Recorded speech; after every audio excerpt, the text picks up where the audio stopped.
તળાવ ધોબી સોસાયટીથી બાલવાટિકા તરફ જતા રસ્તા પર ખડકાયેલા દબાણોને દૂર કરવા મહાપાલિકા દ્વારા ઓપરેશન મેગા ડિમોલિશન હાથ ધરાયું હતું.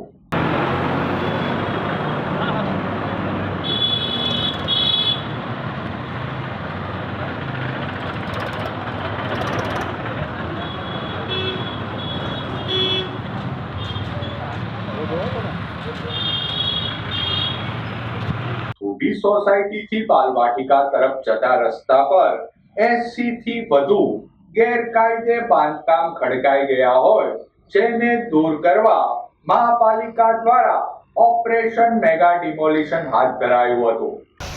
જેસીબી સહિત પોલીસના ચુસ્ત બંદોબસ્ત વચ્ચે દબાણ હટાવ કામગીરી શરૂ કરાઈ હતી. ભાવનગર મહાનગરપાલિકાના કાફલાએ જેસીબી સાથે દોડી જઈ ગેરકાયદે દબાણોને તોડી પાડ્યા હતા.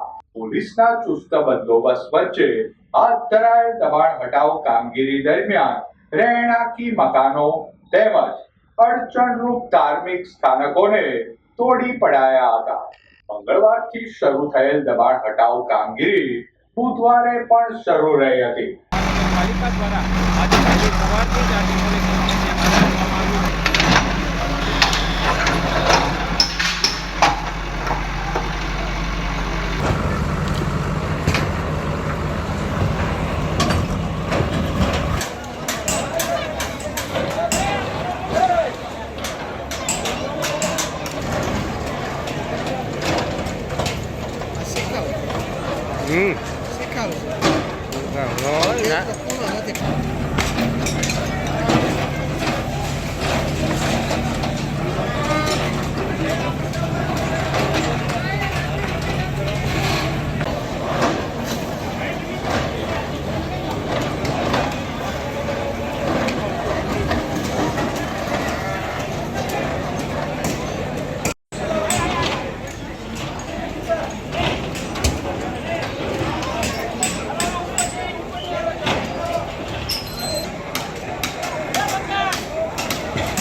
જે આ ધોબીઘાટથી આપણે કૈલાસ વાટિકા તરફ જે રસ્તો જાય છે તે ભાવનગરના જે ડેવલપમેન્ટ પ્લાન છે ડીપી પ્લાન એમાં 36 મીટરનો આ રોડ દર્શાવવામાં આવેલો છે.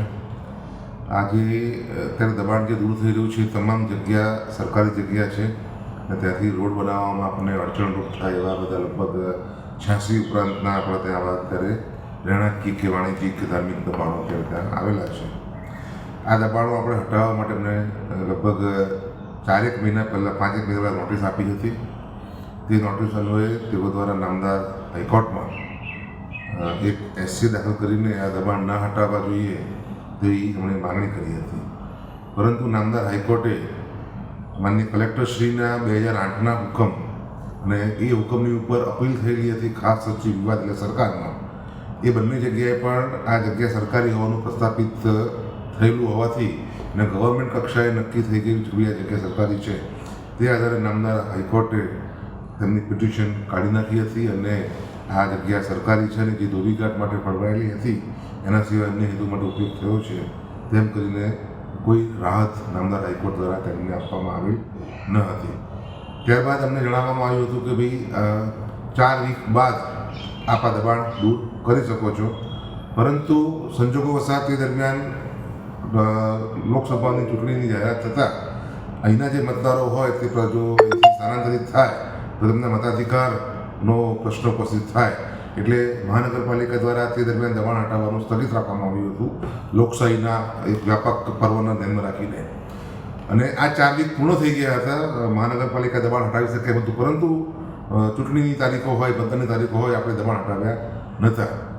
ત્યારબાદ અરજદારે ફરીથી નામદાર હાઈકોર્ટમાં LPA દાખલ કરવામાં આવી હતી અને તે LPAનો ચુકાદો પણ મહાનગરપાલિકાની તરફેણમાં આવ્યો હતો અને તે LPAના ચુકાદા પ્રમાણે જો અરજદારને 6 વીકમાં અમને શાંત અને પ્રત્યક્ષ કબજો સોંપવાનો હતો, જો એ ના સોંપે તો કાયદાકીય કાર્યવાહી કરીને બાય ફોર્સ ઓલ્સો આ કબજો મહાનગરપાલિકા લઈ શકે તેવું નામદાર હાઈકોર્ટની જે ડિવિઝન બેન્ચ છે તેમણે જણાવેલું હતું. એ અંતર્ગત સદર ચુકાદો જે છે એને 42 દિવસ ગઈકાલે પૂર્ણ થયા, એટલે આપણે આજ રોજથી આ દબાણ હટાવવાનું ચાલુ કર્યું છે.